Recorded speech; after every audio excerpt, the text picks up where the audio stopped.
నమస్తే, నేను Yashoda. Welcome to Pallavi TV.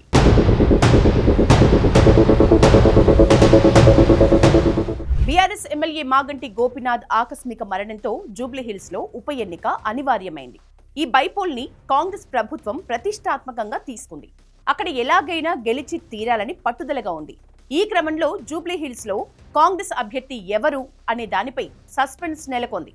2023 ఎన్నికల్లో ఈ సెగ్మెంట్ నుంచి పోటీ చేసి ఓడిపోయిన అజారుద్దీన్ కే మళ్లీ టికెట్ వస్తుందని అంతా భావించారు. అయితే అజారుద్దీన్ ను గవర్నర్ కోటాలో ఎమ్మెల్సీగా మండలికి పంపించేందుకు కాంగ్రెస్ సర్కార్ నిర్ణయం తీసుకుంది. దీంతో ఆయన ఈ రేసు నుంచి తప్పుకున్నట్లయింది.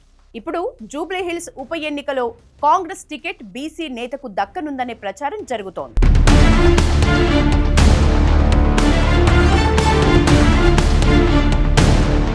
అధికారంలో ఉన్న కాంగ్రెస్ పార్టీ జూబ్లీహిల్స్ బైపోల్లో ఎలాగైనా గెలవాలని ప్లాన్ చేస్తోంది. బీహార్ ఎన్నికలతో పాటు జూబ్లీహిల్స్ ఉప ఎన్నిక మరో 2 నెలల్లో జరగనుంది. రేవంత్ రెడ్డి సర్కార్ ఏడాదిన్నర పాలనపై జూబ్లీహిల్స్ ఉప ఎన్నిక ఒక రెఫరెండం అని అంతా భావిస్తున్నారు.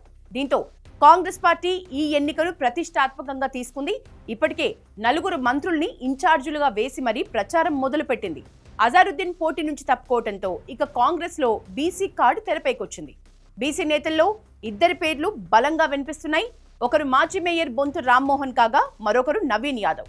2014 ఎన్నికల్లో నవీన్ యాదవ్ జూబ్లీహిల్స్ సెగ్మెంట్ నుంచి ఎంఐఎం అభ్యర్థిగా పోటీ చేసి ఓడిపోయారు.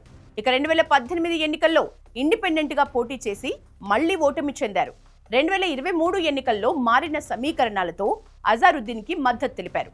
ఇప్పుడు అజారుద్దీన్ ని హైకమాండ్ పోటీ నుంచి తప్పించడంతో జూబ్లీహిల్స్ టికెట్ తనదేనని నవీన్ యాదవ్ భావిస్తున్నారు.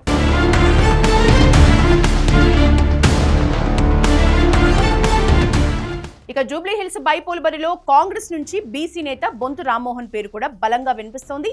బొంతు రామ్మోహన్ బీఆర్ఎస్ హయాంలో మేయర్ గా పనిచేశారు. జూబ్లీహిల్స్ తో పాటు హైదరాబాద్ వ్యాప్తంగా ఆయనకు మంచి గుర్తింపు ఉంది. బొంతు రామ్మోహన్ ఉస్మానియా యూనివర్సిటీలో విద్యార్థి నాయకుడిగా, ఆ తర్వాత తెలంగాణ మలిదశ ఉద్యమంలో కీలకంగా పనిచేశారు. 2023 ఎన్నికల్లో ఎమ్మెల్యే టికెట్ దక్కకపోవడంతో బీఆర్ఎస్ ను వీడి కాంగ్రెస్ గూటికి చేరారు.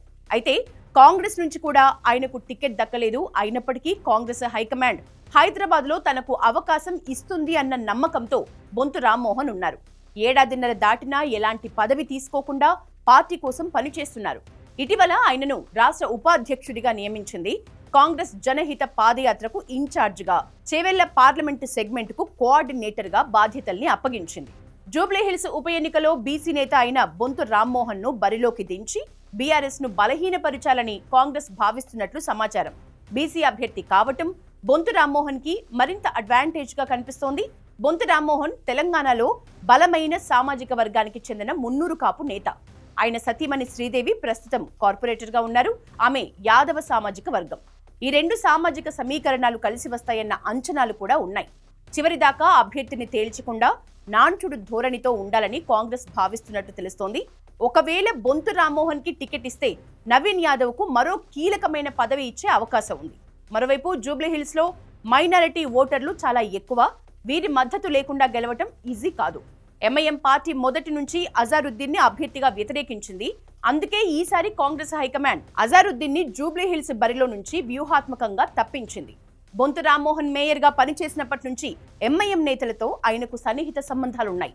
బొంతుకు జూబ్లీహిల్స్ టికెట్ ఖరారైతే మజ్లిస్ పార్టీ కాంగ్రెస్ కి 100% మద్దతిచ్చే అవకాశం ఉందని తెలుస్తోంది. ఇప్పటికే బొంతు రామ్మోహన్ కూడా మజ్లిస్ నేతల మద్దతు కోసం ప్రయత్నాలు చేస్తున్నట్లు సమాచారం. మరోవైపు జూబ్లీహిల్స్ ఇన్ఛార్జీలుగా ఉన్న మంత్రులు సైతం బొంతు రామ్మోహన్ విషయంలో సానుకూలంగా ఉన్నట్లు తెలుస్తోంది.